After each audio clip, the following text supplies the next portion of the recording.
Shalom Indonesia, salam Nusantara, dari Sabang sampai Merauke, dari Miangas sampai Pulau Rote.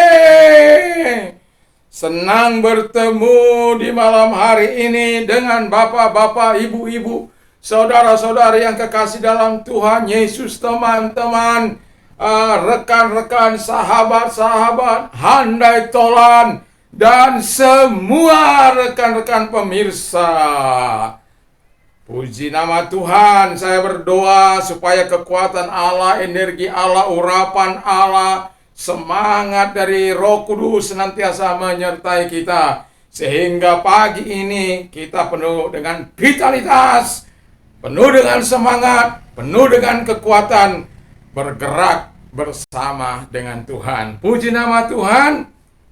Dan firman Allah pada saat ini saya akan ambil di dalam Yeremia 11. Ya, kita berlompat-lompat ya.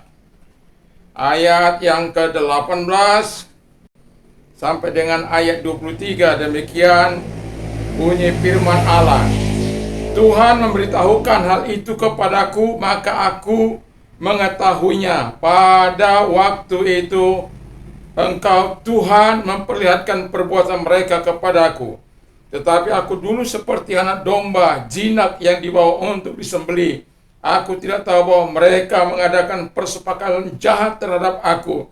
Marilah kita binasakan pohon ini dengan buah-buahnya.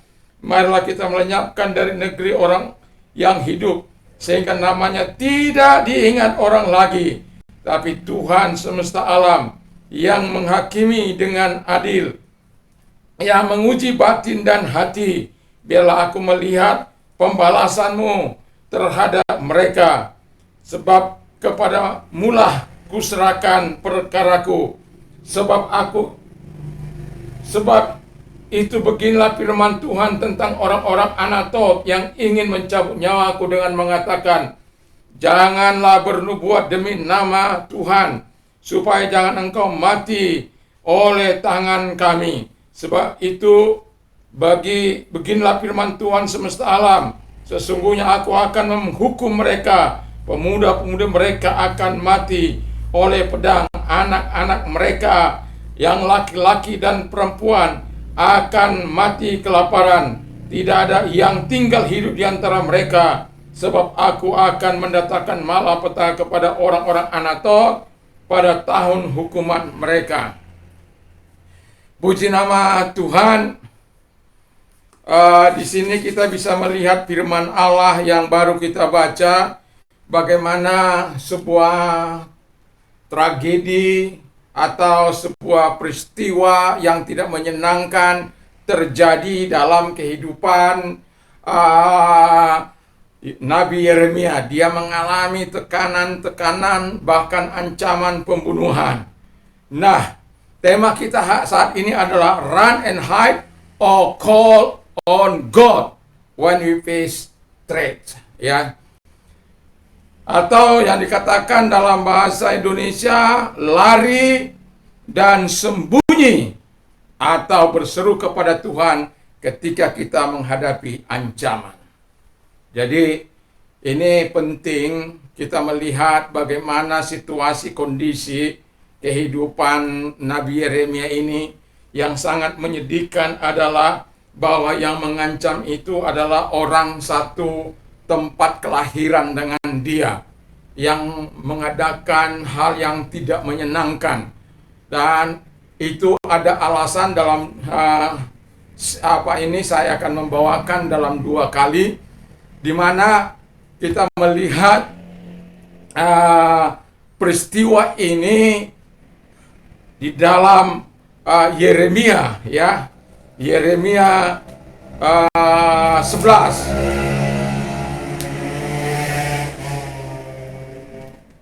Ya, sedikit agak ribut ya.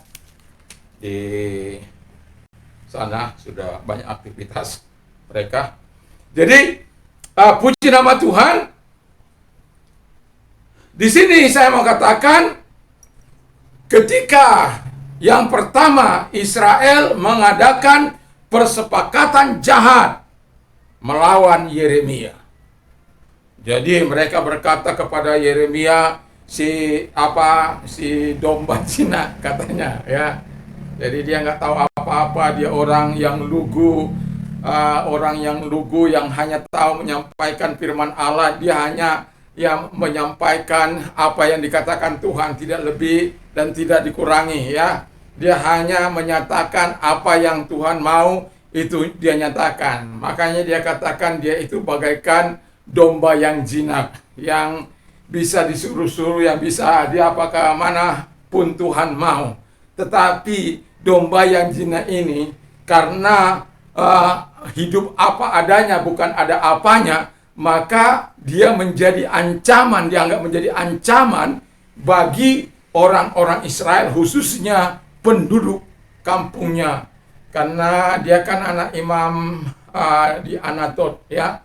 Jadi dan itu pula lah orang-orang itu pula lah yang mengancam. Kemarin saya katakan di pasal 12 ayat yang ke-6 bahwa dia mengalami ancaman yang begitu luar biasa, tekanan yang begitu luar biasa dari orang-orang sekampungnya, keluarga sekampungnya, pamannya kah itu, kakeknya kah itu, keponakannya lah itu, atau orang sekampungnya, dan saudara-saudaranya yang sok-sok berada di belakang. Tapi Tuhan katakan jangan percayai mereka, karena mereka mulutnya manis tapi bertindak tidak baik, ya. Jadi janganlah kita seperti itu.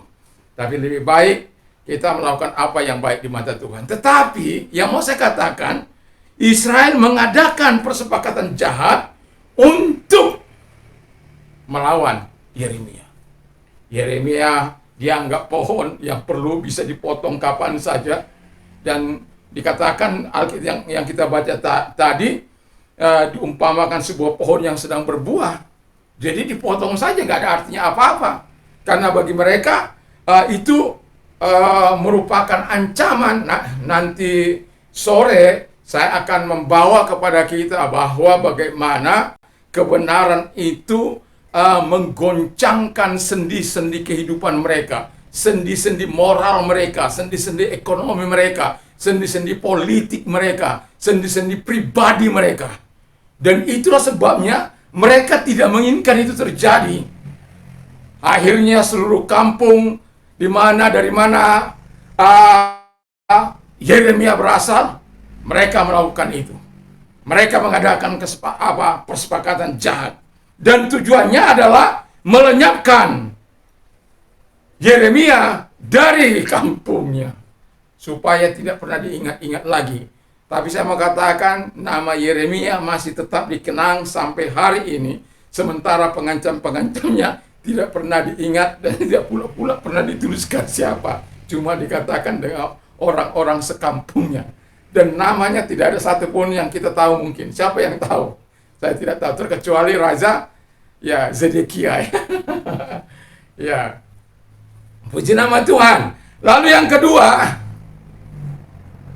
Israel melakukan ancaman pembunuhan. Jadi ketika mereka mengadakan persepakatan itu, mereka berkelomplotan jahat untuk melakukan apa yang jahat, lalu mereka merencanakan pembunuhan dengan catatan mereka tidak akan membunuh si Yeremia kalau dia tidak menyampaikan nubuatan firman Allah itu. Itu sebabnya saya katakan dia mau lari kah atau sembunyi? Dia mau lari, berseru kepada Allah. Nanti kita lihat keputusannya. Tetapi yang saya mau katakan di sini adalah bahwa mereka mengancam dengan pembunuhan kepada Yeremia kalau mereka menyampaikan firman Allah kepada mereka. Ya. Lalu apakah dia taat? Apakah dia taat kepada mereka? Tidak. Dia terus menyampaikan firman Allah itu. Sebab firman Allah harus sampai kepada mereka. Dikatakan Tuhan akan menghukum mereka, pemuda-pemuda akan mati oleh pedang, anak-anak mereka laki-laki dan perempuan akan mati kelaparan, tidak ada yang tinggal hidup di antara mereka. Sebab aku akan mendatangkan malapetaka bagi orang. Itu harus disampaikan. Resiko apapun termasuk kehilangan nyawanya. Tapi sebelum dia menyampaikan itu, ya, Yeremia menyerahkan perkaranya kepada Tuhan. Dia katakan, Tuhan, Engkaulah yang menghakimi dengan adil. Memang Tuhan adalah hakim yang adil. Tuhan adalah penyampai kebenaran yang sebenar-benarnya. A, B di atas B. Dia tidak akan mengurangi dan dia tidak akan menambah. Keadilan dan kebenaran adalah ciri khas dari pemerintahannya. Dan tidak ada boleh neka-neko di situ. Yang boleh adalah ketaatan, kesetiaan, melakukan apa yang diperintahkan oleh Tuhan, hidup dalam kekudusan dan hidup dalam api dan kuasa dari Roh Kudus itu. Karena dialah pemiliknya. Allah itu adil. Engkau yang menguji batin dan hati. Jadi tidak ada satupun orang yang bisa bersandiwara di hadapan Allah. Oh, saya hanya berpura-pura. Oh, saya hanya bersandiwara. Tidak ada satupun yang dapat bersandiwara di hadapan Allah. Dia tahu persis apa yang kita pikirkan, apa yang kita rancangkan, apa yang akan kita perbuat. Dia tahu persis. Saya katakan, Yeremia rela untuk kehilangan nyawanya demi menyampaikan firman Allah itu. Nanti Anda bisa baca dalam 2 Tawarik 36 ayat 16 dan 17 bagaimana akhirnya penghukuman dilakukan kepada orang-orang Anatot atau orang Israel pada waktu itu, atau orang Yehuda, di mana mereka tidak melakukan sebagaimana yang Tuhan perintahkan. Dan kepada si Nabi Raja Zedekia dikatakan, jangan kamu memberontak terhadap Raja Babel. Kalau kamu memberontak, kamu akan mati. Dan betul dia memberontak. Nanti Anda bisa baca pasal 36 itu. Dan pada akhirnya terjadi kelaparan, terjadi pada akhirnya pembunuhan yang terjadi di rumah Tuhan. Rumah Tuhan yang tadinya dikatakan tidak akan dirusak, tapi kalau engkau memberontak, engkau akan rumah Tuhan pun akan dirusak.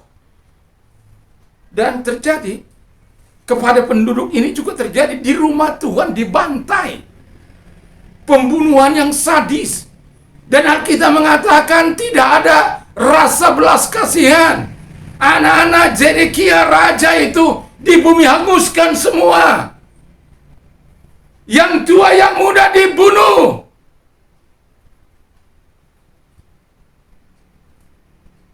Makanya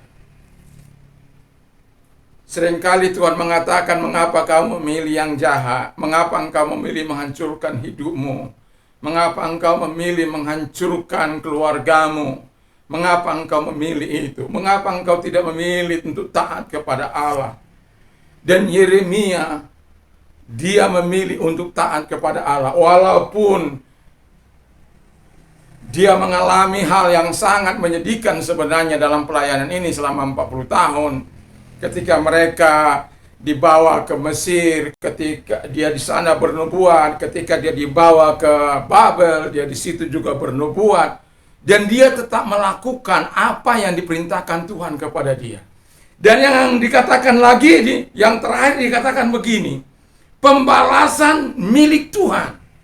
Dia tidak ingin membalas, terkutuklah kau.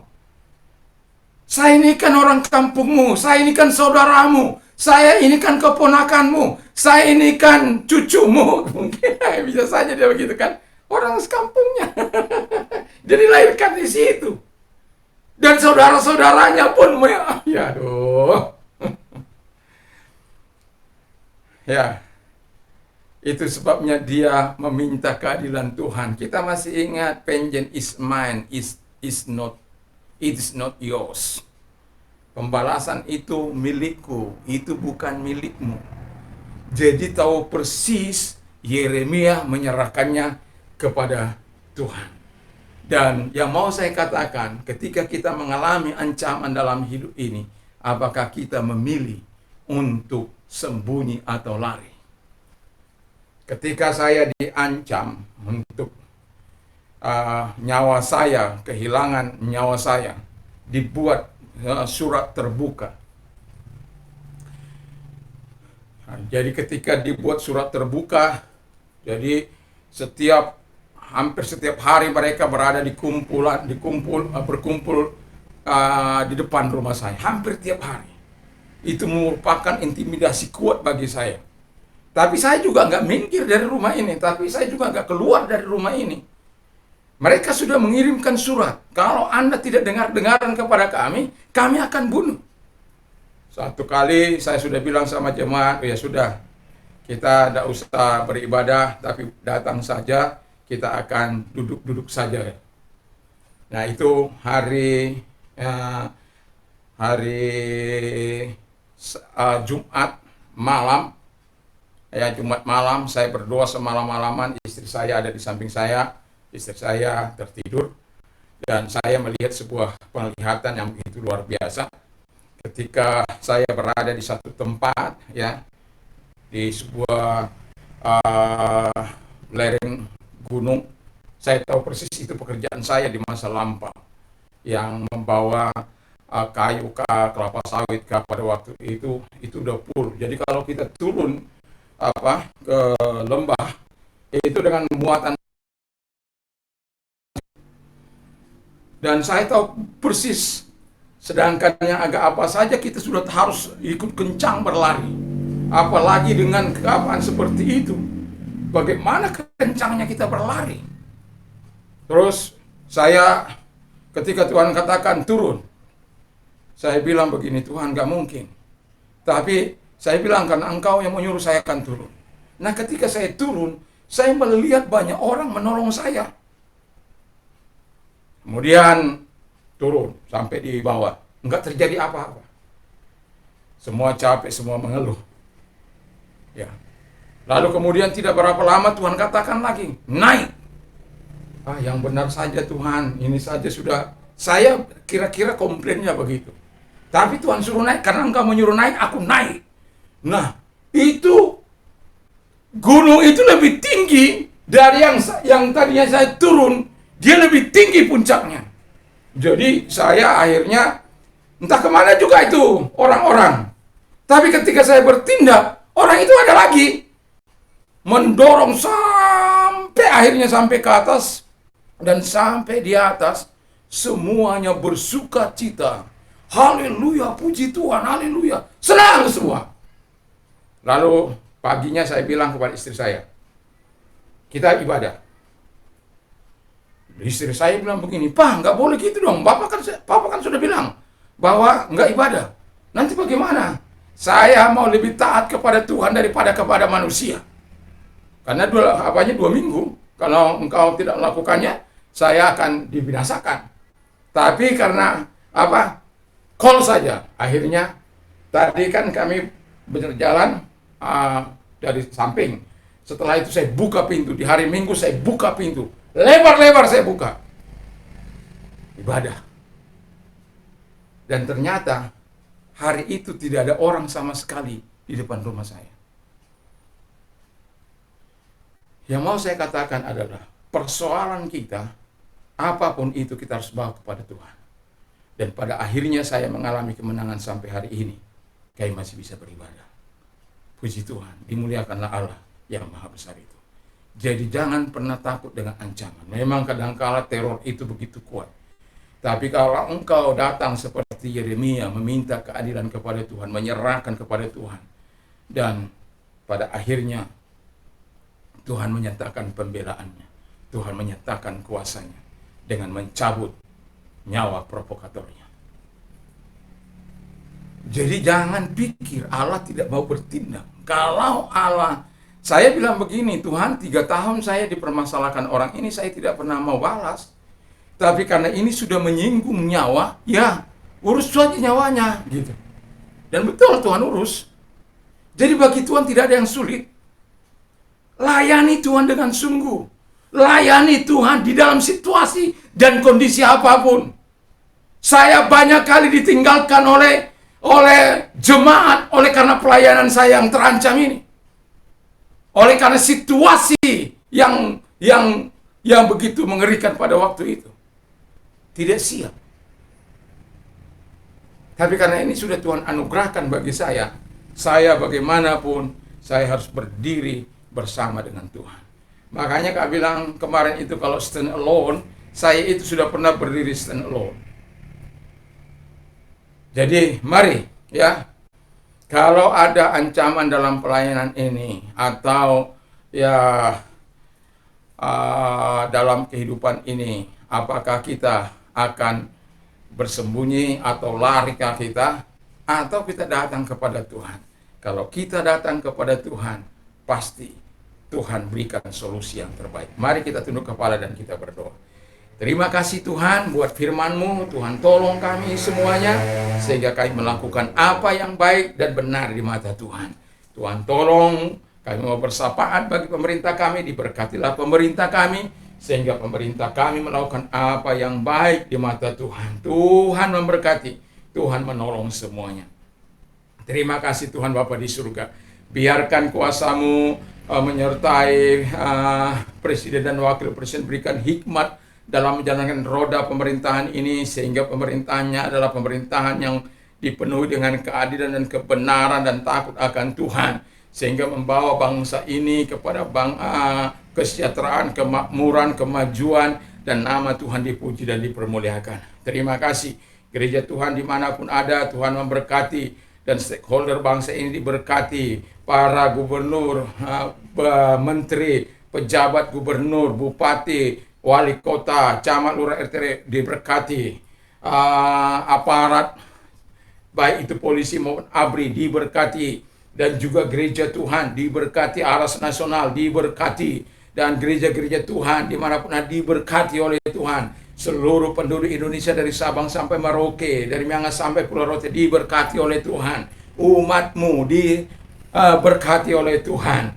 Dan kami mau berdoa bagi yang sakit di dalam nama Yesus. Engkau nyatakan kuasa-Mu, Engkau sembuhkan mereka di dalam nama Tuhan Yesus Kristus. Yang sakit COVID, yang sakit apapun disembuhkan dalam nama Yesus. Selalu ada mujizat bagi orang-orang yang berharap kepada Tuhan. Itulah sebabnya Tuhan, kami juga berdoa bagi orang-orang yang terdampak karena COVID ini.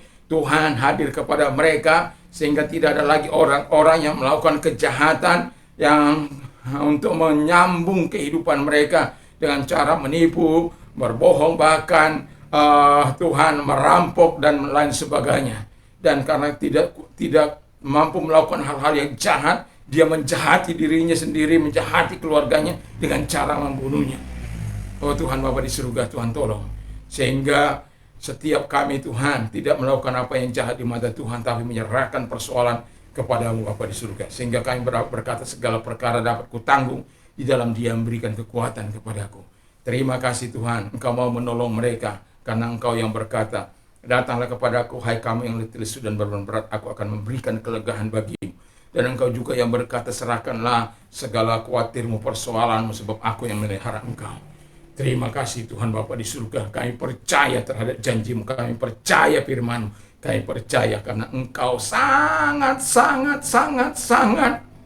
mau menepati janji-Mu ketika kami berpegang dengan iman dan harapan kami kepada-Mu. Terima kasih Bapa di surga, dan kami juga berdoa bagi mereka yang mau menerima Yesus Kristus sebagai Tuhan dan Juru Selamat mereka. Dengarkan firman Allah, akulah jalan dan kebenaran dan hidup, tiada seorang sampai kepada Allah kalau tidak melalui aku. Dan ingat bahwa keputusan-Mu yang Kau ambil sudah tepat, dan mari kita berdoa ikuti doa saya. Tuhan Yesus, saya sadar saya orang berdosa. Saya butuh Tuhan, ampunilah segala dosa dan kejahatanku di hadapan Tuhan. Ampuni segala dosa dan kejahatanku yang pernah kulakukan. Tuhan, sucikan hambamu dengan kuasa darah-Mu yang ajaib itu. Saat ini kubuka hatiku, masuklah dalam hatiku. Jadilah Tuhan, jadilah juru selamat. Dan ku percaya Tuhan, aku telah menerima hidup yang kekal dan menjadi warga negara surga. Terima kasih buat semuanya. Di dalam nama Yesus kami bersyukur. Dan kami juga berdoa Tuhan, bagi orang-orang yang mau mengalami transformasi Tuhan. Kalau Engkau orangnya, mari taruh tanganmu di dada Tuhan Yesus. Mari Engkau datang kepada mereka yang menaruh tangan mereka di dada. Berjumpa dengan mereka, datang masuk dalam hati mereka, urapi mereka. Sama seperti Engkau datang kepada Tuhan Yesus, kepada Saulus. Engkau mengubahkan hidupnya dan berjumpa dengan Engkau. Dia mengalami pembaruan, bahkan Engkau memakai dia menjadi alatmu, menjadi hambamu yang sangat luar biasa. Yang tadinya dia melakukan apa yang tidak menyenangkan Tuhan, kemudian berbalik melakukan apa yang menyenangkan hati Tuhan, karena dia bersama dengan Engkau. Pengurapan Allah, kekuatan Allah, kuasa-Mu menyertai dia. Itu sebabnya Tuhan berkata, mengapa orang melakukan yang jahat, melakukan pembunuhan, kejahatan dan lain sebagainya, karena roh agamawi. Tetapi ketika kami karena melakukan roh agamawi dan kami tidak mengenal Bapa maupun Anak, kalau seandainya kami itu, dan itulah sebabnya Tuhan berjumpa dengan mereka-mereka yang mau menyerahkan hidup mereka, mengalami Kristus dalam hidup mereka. Pakai mereka juga dalam nama Yesus. Dan orang-orang muda kami doakan supaya mereka melakukan apa yang baik dan benar di mata Tuhan, melakukan sesuai dengan kehendak Bapa. Tidak lagi orang-orang muda yang melakukan pelecehan seksual, kejahatan, narkoba, dan lain sebagainya Tuhan. Tapi kami mengharapkan adanya generasi seperti Sadrak, Mesak, Abednego, Daniel, dan Tuhan Yesus, Yusuf, Ezra, Nehemia. Mereka adalah orang-orang yang bergerak dalam bidang pemerintahan. Ada orang-orang yang bergerak dalam non-formal seperti Ayub, Yakub, Tuhan juga Abraham, Ishak, dan yang lain-lain. Dan ada yang bergerak dalam bidang rohani seperti Samuel, Yesaya,